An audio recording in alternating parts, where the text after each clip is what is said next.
From Central Illinois, it's the Sofa King Awesome Show. Rock, metal, 80s, retro. It's not just good, it's Sofa King good. Oh, baby. Listen every Friday wherever you get your podcasts. Spotify, Apple, even YouTube. And now, Sofa King Awesome. Here are your hosts, Thundersticks, on the Sofa King Awesome Show.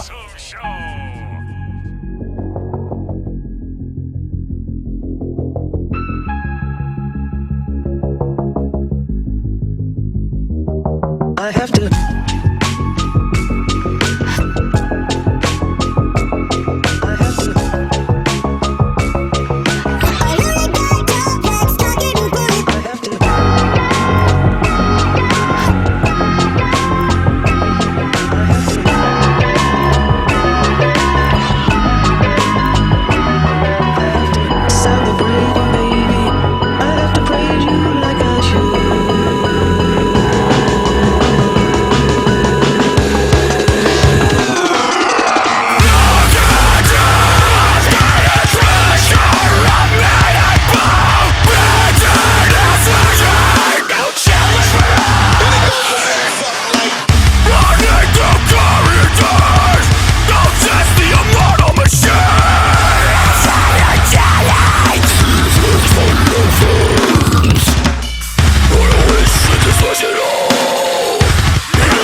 John Candy.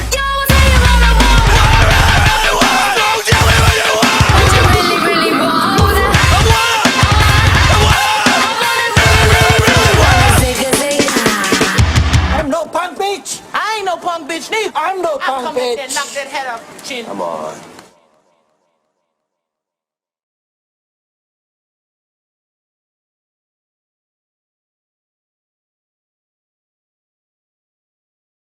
Hi, welcome everyone to a season 4 premiere of the Sofa King Awesome Show. We are greeted by the one, the only, the John Candy from the West Coast, Orange County, California still, right? That's right. Heck yeah, man. Well, thank you so much for being responsive on socials and just being kind-hearted and just being like, you're just like, I'm like, what's it take to get an interview? And you're like, hey, just ask. And that's all it took, man. And I'm grateful for that. And thank you, thank you for this and everything. But I just discovered you a few months back, we'll say roughly 6 months, and been really heavy into you since then. And I am like, I don't even know what to label it. Like, your label is a metalcore band, wanting to marry, your deathcore with samples.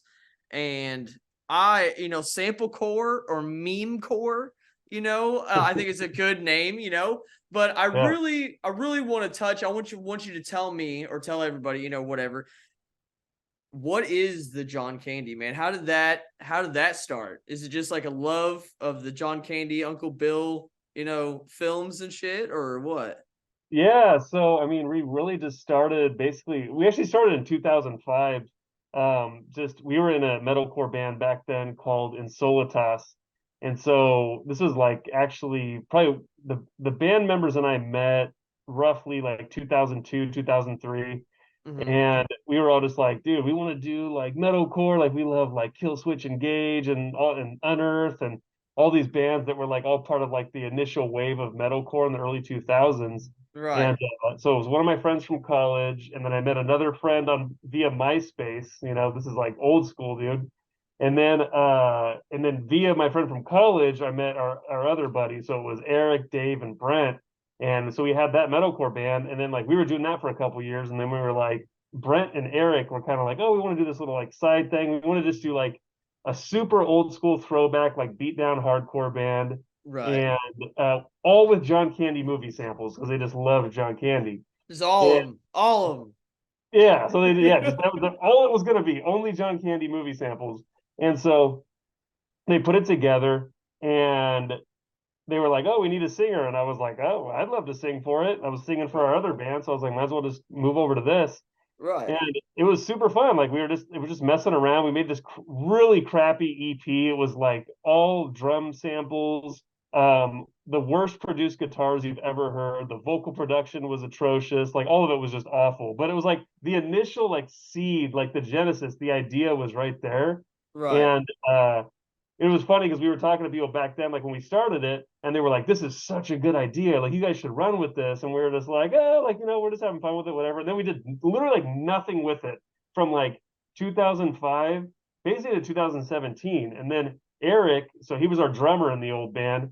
He had this like, he did this whole weird path where like from 2005 to like 2000, I don't know, 12, 13, he went like full like EDM. Like he ended up doing like all this stuff with like Skrillex, and he like flew down to Chile to play shows. Like it was like crazy, like this random trajectory he took. 12th Planet, he was working with these guys in this management company called Blood Company.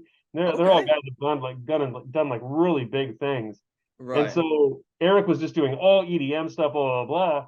And one day he was making some music, and he was like, I kind of want to like do heavier stuff. And then he was like, you know what? I feel like I can sample guitars like from other hardcore and metalcore bands. And so he just tried it, and he sent it to me. So again, 2017. And like first listen, I was like, dude, this is like you're on, yeah, of what we were doing in 2000. Oh, right. Yeah. Like, yeah. The first song he sent me was our song Without Honor. It's our like Ninja Turtles song. Okay. And so I was like, dude, this is super cool. Like, I need to add vocals to this. Like, let's run with this. I was a big believer in what Eric had managed to, make with that. And that's really just how it really got the ball rolling. So basically 2017, we did that EP, Sergeant Pepper's sample-based hardcore band. And we were super excited about that. We had our Home Alone song on there. We got the Stripes song, the old John Candy, and was it Bill, not gosh damn it, the dude from Groundhog Day. I'm drawing a blank on his name. Bill Murray. Thank you, Bill Murray. Super famous guy. I can't think of his name. What's the other song? There's one more song on there. I'm drawing a blank. Anyways, so we did that, and now and then we just kind of just grown from that. So it was more in the beginning, just like trying to go more straight hardcore, a little bit of metalcore, mostly John Candy samples, or John Candy movies, John Candy adjacent, whatever. And then we went from that to like where we are now, where like we're just doing like lots of pop samples and really drawing on Eric's initial influences from that, like kind of like the EDM world, and marrying that with metalcore. And like we've kind of always described it as like we're like the girl talk of metalcore. Like the girl talk was like the big mashup kind of artist that was doing all this stuff. And so we're like, we want to get a metal version of that. And I feel like we've accomplished that. People call it out all the time. And like it's super exciting to kind of hit that hit the initial goal that we had, I think. Dude, I literally love it, man. As I sit here and talk to it and you're like explaining everything, you know what I mean? Like, and just like the masks and the themes and the John Candy, like I love bands that do a theme, you know what I mean? It instantly brought me to Austrian Death Machine, you know what I mean? For sure. Like, We for sure talked about them. Yeah. oh, dude. And it like just as I like talk to you, there's always like these ADHD fireworks that go off in my head. And I'm just like, man, this is like it's exciting and refreshing and nice to hear. And like so the raw stuff from what I was just talking about to your newest song that you just dropped, the production in that from there to there is, I mean, technically it says only 5 years, is like amazing. You know, the songs are amazing, you know. Eric's production has like, I mean, I was happy with his production in the beginning, but like he's like done himself on every track. And he's like, I always joke, he's like a true artist. Like he hates everything he makes. The second he finishes something, he doesn't want to ever hear it again. And but like he like beats himself up so hard that like he makes every new track sound that much better than the last track. I'm like, how can it sound any better? You're already like crushing it, dude. But like it's funny, is like the sample aspect is like I always talk about this. Like people don't realize like we're not just a sample band because like we throw in movie quotes or pop music samples. Like literally guitars are sampled. Like the drum hits, like Eric tries to make it sound like a real band as much as he can, but like the drums, he's a drummer by trade, but he takes individual drum hits and like snips them all up. It's not even necessarily a drum machine. Like he's literally programming each individual drum hit. Snap. Bass from other bands. Like everything is like literally besides my voice, everything is sampled. Yeah. It's kind of crazy. That is crazy, dude. That is so what so the hiatus would have been his EDM phase, right? Yeah. And going through. So is it still a 3-piece? Yeah, so it's kind of funny. So it has always been a 3-piece. Like that's kind of like what the branding is, and like what like when you see like our main logo and shirt, it's like the 3 faces all in a row. So that's myself, Brent, and Eric. And so Eric's our producer. I'm the singer, Brannon, and then Brent is our live bass player. Recently, and it was always kind of a thing, but like Eric just like doesn't want to play shows. Like he's truly like, I'm a background guy. I don't want to be in front of anybody. I don't want to talk to anybody. Not like it's like an arrogance thing. He's just like uncomfortable with that. Yeah, I know. I'm the opposite. Yeah, I'm like in front of everybody. I will talk to anyone. I just want to have fun and talk and just have a great time. And so live, he's like, I don't really want to do live shows. So our buddy Dave, who was like our old guitar player for our old metalcore band in Solitas, we've recently been having him join us. Like he was with us on the Cloak, the Stone video shoot that we did a couple months ago. He's the guy in the tiny little white shorts.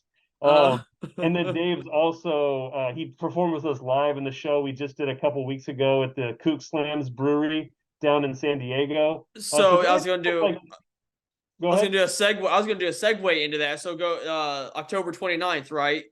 You guys played in Orange County, Los Angeles. It was Vista, which is like a suburb of San Diego, kind of. Yeah, how was that, man? How'd that go? That was super fun. That was a random connection too. It was like so we had a fan named Tim. He's actually Tim Nieto. He's directed a couple of our music videos, like the Bay Harbor Butcher and October 31st. He started out as a fan, and then we became friends. And he actually directed our newest music video too, for the Bijan Candy. So fan became friend, like we've been friends for years now. And he was friends with this guy Luke, who is the guy who started the Instagram Kook Slams. So like Kook Slams has like a huge following, and Right. so what ended up happening is Luke had Kook Slams, and then he was like, I want to start a seltzer brewery. He started a seltzer brewery. Like we wanted to look like 80s Miami Vice. And Yeah. so Tim had sent this to us, and he's like, dude, this place, my buddy Luke has this place. It's your guys' vibe. And we saw it, and I was like, dude, we have to play a show there. And then he Right. had talked to Luke about it. So Luke hit us up, and he was like, Right. hey, like I'm selling the brewery. I want you guys to play here before I close it down. And so like back and forth, back and forth, back and forth. We finally found a day that worked. And Right. boom, that was like basically our first show back in almost 2 years because we pretty much never play. Right. Now that can we expect any like video from that? Did you kind of shoot any material for a video or anything from there, or is it Yeah, just like secretive? lots of snippets from a lot of people. We wanted to film the whole thing, Uh-huh. but it was just like because I basically do everything, it's like Mm-hmm. it's really hard to find time for every last little detail, every last little Yeah. thing that can happen. It's like I'm not just a singer, like I'm not just writing Right. lyrics, I'm not just tracking Right. vocals. I'm our booking agent, I'm our tour manager, I direct music videos, I edit our music videos, I do all of our graphical effects, I do all of our branding, like I run our company. Like it's So so many things. I was like, fuck, I was so mad I didn't get to record the whole show, but it'll come out in snippets, I think, at some point. I'll that's make like a highlight reel or something like right. that. That's super dope. Well, before I forget, I want to give a shout out to and we're talking about homies and friends and stuff. In my town, I think you may know him, Philip McKinnon has bought like a bunch of merch and stuff. He's from a small town in central Oh, I totally Illinois. know his name. Yeah, because I run all our social media, so like I'm the Yeah, one yeah. anybody's ever talking to. Yeah, I That's totally know his it's one of name. my homies, man. So we just like recently, I guess like he knew who I was, I knew who he was, but we had like officially met, and I threw a show here. I was booking a show here for a national act and just seeing how, like the show would like really hit well at home. And he was like one of the winners for tickets, and we started talking. And I was like, "Have you heard of the John Candy?" Or he came over in a John Candy shirt, and I was like, "Bro," I'm like, "I Yeah, just discovered those guys," and he's like, "Bro, I've been on these guys." I'm like, "Bro," so it's cool to actually see like like a super fan, or someone that's really dedicated to your music, really just genuine fan, man, and like. Because I was like, he's got some sick merch. And I was like, you all got some sick merch. And you just dropped some, right, for Christmas or the yeah, our holidays buddy. coming up? So it's another like fan friend thing that's just is like it's organically happened a lot with this band where it's So like, that's a good thing. You know what I mean? If you could just yeah, like, if you're just like genuinely meeting people and they come to you like, bro, I love what you're doing, and just supporting everything about it and just giving like giving it their all just as much as you are is a very hard thing to find, especially, and it's really hard to like not call them people like a part of your family or a part of the band family totally. in a It's like we sense, have like an extended family, extended band members, like absolutely. So like so Mike Rondazzo, he hmm was a fan originally, and he was like, yeah, "Hey, I want to do like a limited run of shirts for you guys." And I was like, "Yeah, we only just have like our kind of online stores. We've never done right, like full like physical runs." And he's like, right, "Let me do something seasonal and see what you guys think." And he did it, and he just crushed it. And so we've just like built that relationship out from there, and he's like become right. like go-to merch guy. He's like an extended arm of the band. Like he does our seasonal releases, he sells them all directly through himself. Like we just basically just say yay or nay to like the designs, which is pretty Right. much always yay, because he then works with Kayla. Her Instagram handles Goji Bean Art, I believe. hmm She does like a lot of the design. He's at the printing shop, and just making all this That's stuff work with great. just so many random people and just like kind of collectively making this cool thing is just, I mean, it feels really good. I mean, for me personally, you know what I mean? And like even building a relationship on like just finding out who you are and not even having any merch yet and being already excited to even just like catch a show sometime, just whenever that may be, you know what I mean? Like I am like always excited. Like this right here, the connection that we built online,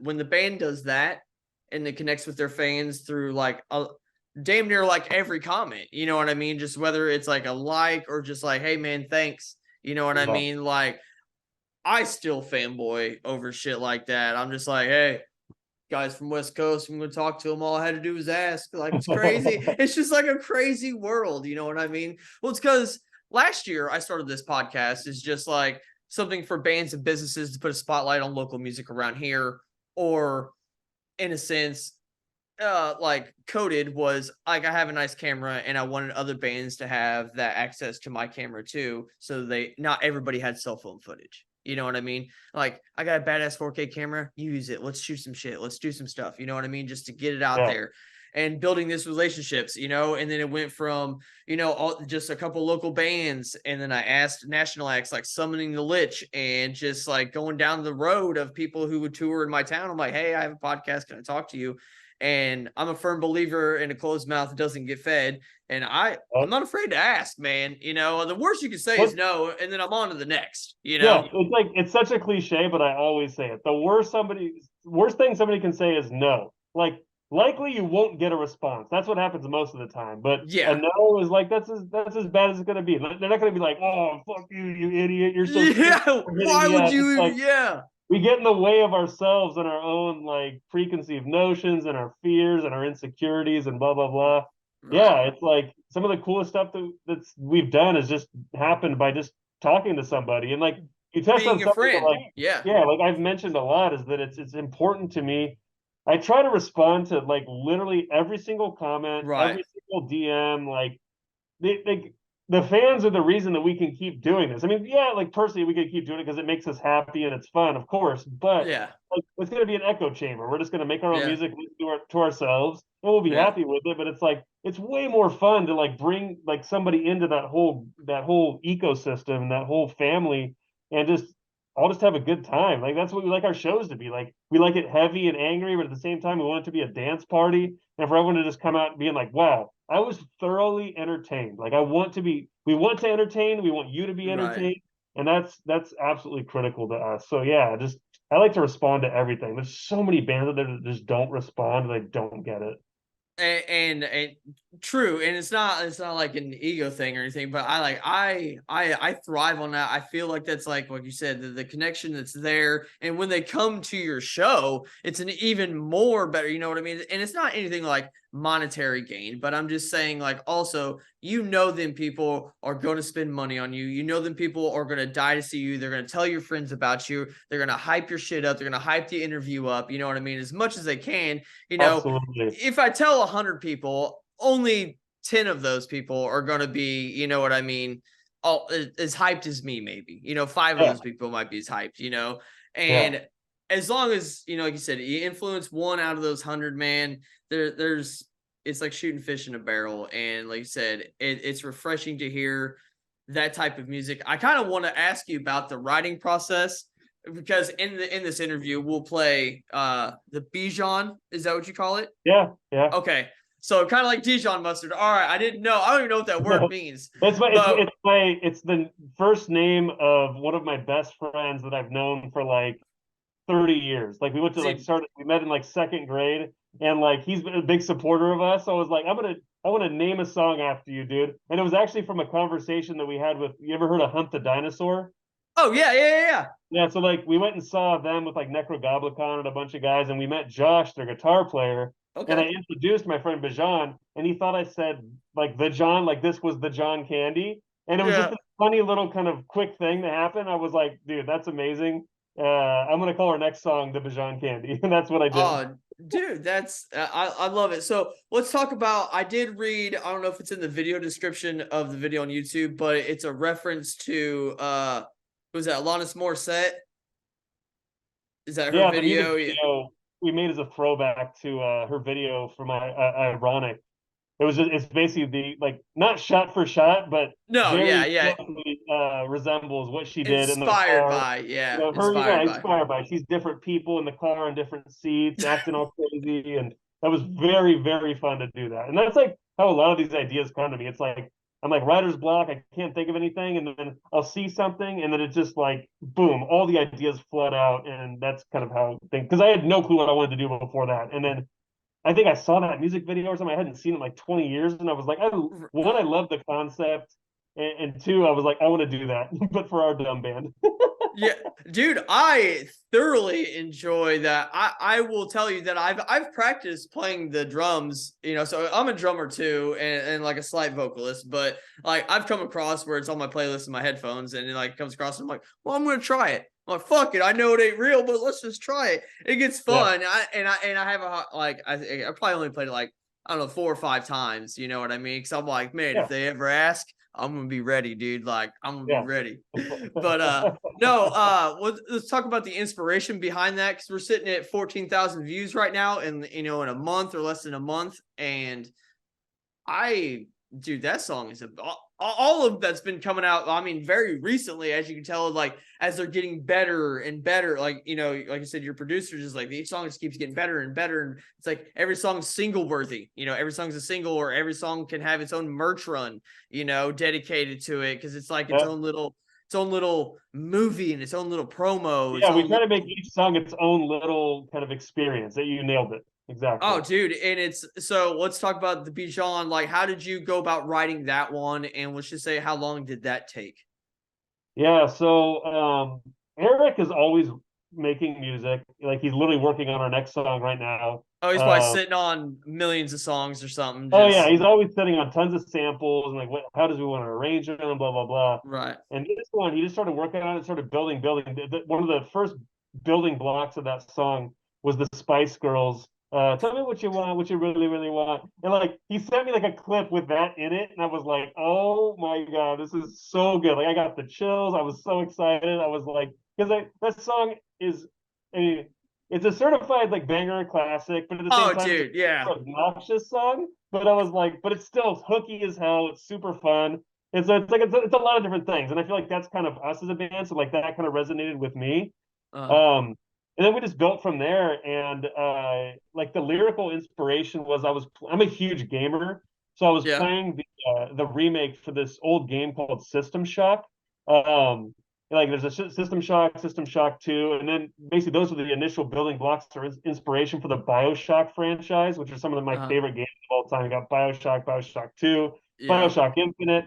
So anyways, the first 2 games, like System Shock 2, are all about this AI called Shodan, and she basically takes over this ship that's like, I think it's like just off of like Jupiter or Saturn or something like that. And she just goes crazy and just starts murdering the whole crew and turning them into like mutants and blah blah blah. And I was like, this is so fitting for us because we're just like kind of this weird amalgamation of so many things. So thematically, it worked. But then also, like, we use so much AI, like, especially in recent years, like, when I'm, like, making our music videos, making our artwork. Like, I love playing with AI and seeing, like, how far we can take it. So that's been a big theme for me personally, like, artistically for the last, like, 2 or 3 years. And seeing how far it's come from 2 or 3 years ago to now is, like, night and day. Like, our video for John Cena as our drummer, like, I made that music video, like, 95% AI generated. Like, I generated... I would type in what I wanted, and then I keep like generating new video clips until I got what I wanted, like exactly. Like I want the shot, the angle, what's happening in the scene, the time of day, blah blah blah, and then I would assemble that in 4-second snippets to make an entire music video. And so just like that whole theme of AI, like I love playing with it. It's super addicting, super fun, and it's really frankly scary with like how far AI has come in the last couple of years. Like, because I've been messing around with it like since not day one, but since kind of hell, even this year, you know what I mean? This year's been crazy with ChatGPT and Midjourney. I'm a big Midjourney fan, so I do a subscription. So I use nightcafe.studio, which is like basically the same thing as Midjourney. Yeah. That's like for generating still images. Yeah. And then for video, I use something called runway.ml. That was just it is crazy. Like whenever you see like really creepy, weird videos that you know are AI generated, they're probably built off of runway.ml. Or like there's like a stable diffusion, something you can do with Google. I forget what it's called. But yeah, so like really that's kind of like that was the initial building blocks of the song. Right. We became friends. He was a fan. They became friends with us. This dude Brandon Dermer, he directed this awesome movie on Hulu called "I'm Totally Fine." Highly recommend it. Not just saying that because I love him and think he's awesome, but the movie's really, really good. And he just slid into our DMs and he's like, "Hey, what's up? I love you guys. Like, let's find a way to work together." And we're like, "Sure, let's do it, man." Yeah. And he introduced us to Dickie Allen from Annihilator. That was going to be one of my questions: is how that segued into that? Yeah, I'm like, it's just like well, he directed like one or two of their music videos, but Brandon's also directed videos for like Panic at the Disco, right. Major Lazer, a bunch of other big bands or groups or whatever. And then he also introduced us to Alex Alereza, who's the guitar player, one of the guitar players for Nekrogoblikon.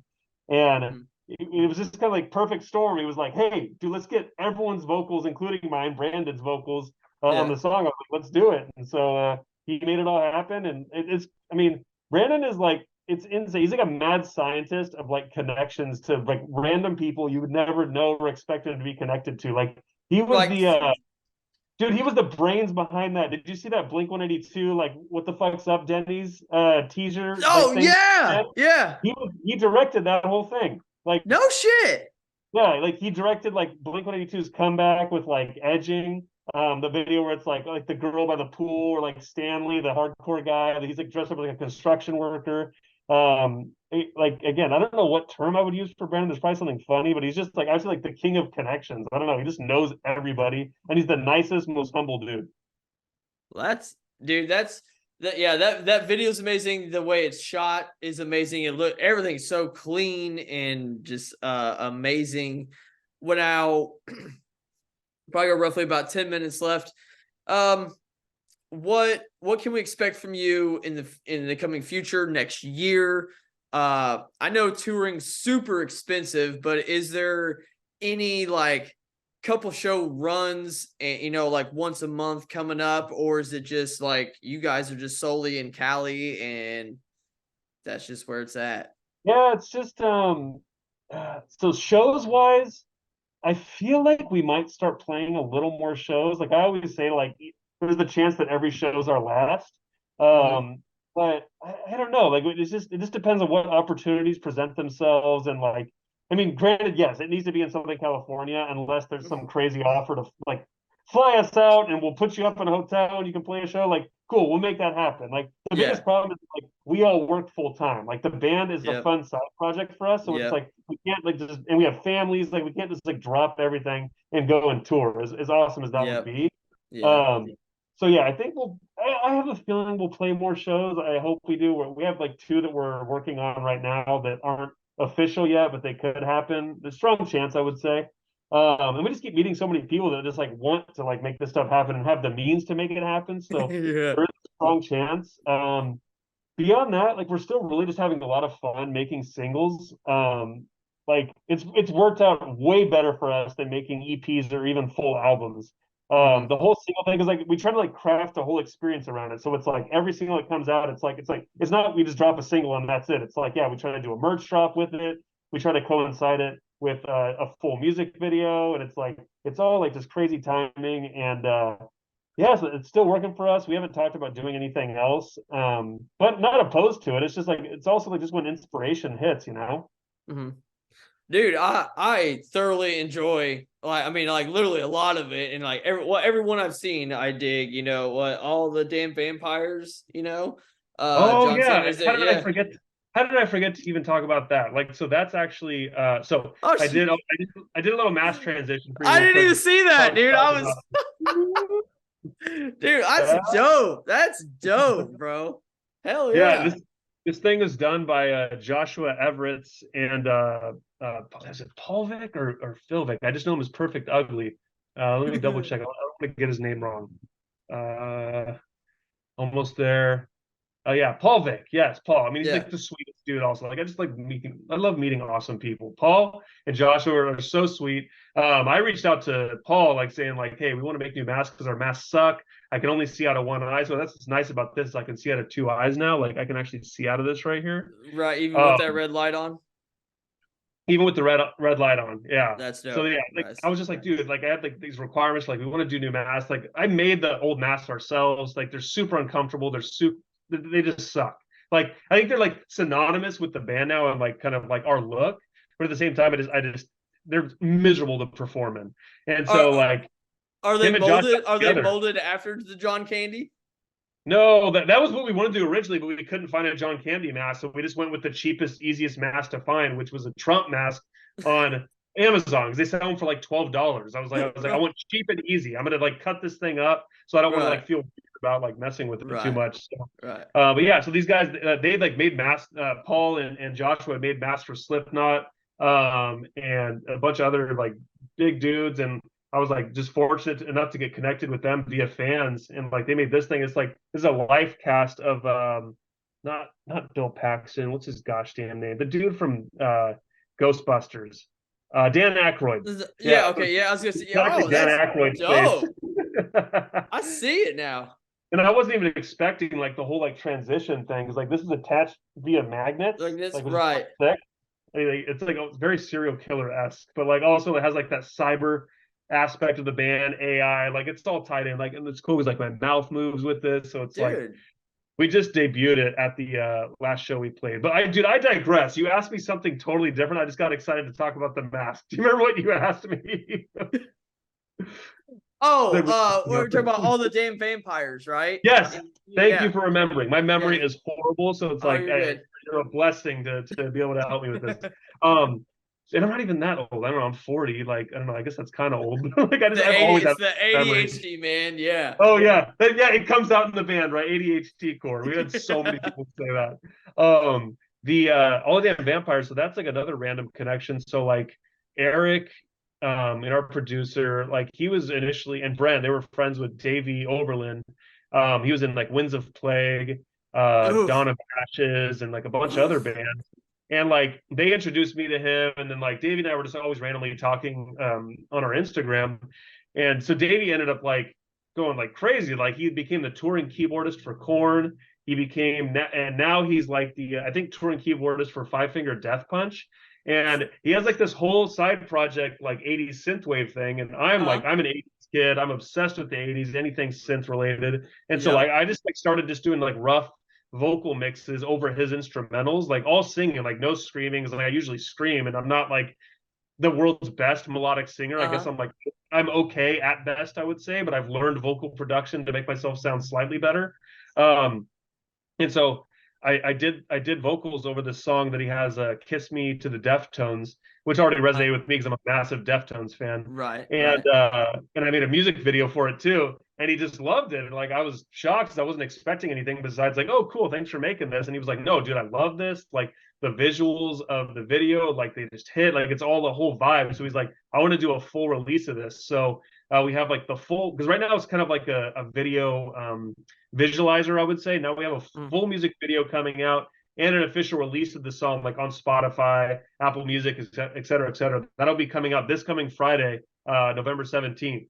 So that'll be like a joint release between the two of us. It'll be on both of our Spotifys. So I'm super excited about that. I just can't believe I didn't remember it without you mentioning his band. Dude, that's super dope. Well, that's when this interview will drop too. Will be Friday morning as well.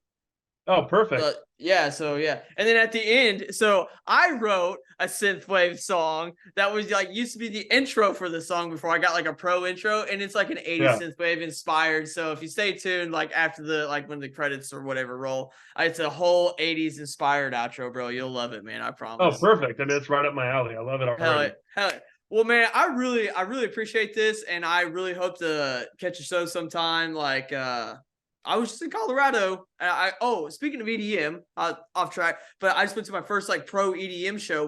We saw Black Tiger Sex Machine at Red Rocks Theater, and dude, Red Rocks. I've never been, but I've wanted to go. I feel like my whole life, this place is epic. Oh, dude, that was like I've been there to visit like non-show hours, and dude, that was my first show there and first like pro EDM, you know, and it was oh, dude, it was like chef's kiss. It was packed, dude. Like it's so much fun. But like I said, I love this, man. Thank you for responding to the social comments and being a stand-up guy. You guys are a stand-up band. We will either play Bijan in the beginning or middle or whenever we talked about it. But then you guys just dropped some new merch for the holidays. Is that out yet?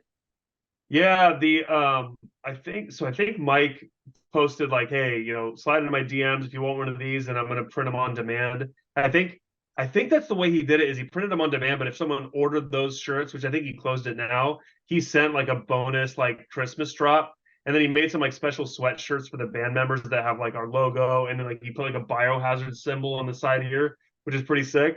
So yeah, like beyond that, I think no other special releases right now, but he's always cooking something up. So I would just always say follow our Instagram. I'm always going to post whatever he's making, and that's always the easiest way. We're trying to find a better way than just like going into his DMs, like maybe some sort of web store or something like that. But it's just we haven't like worked out the details yet. So right now it's just all a very manual process.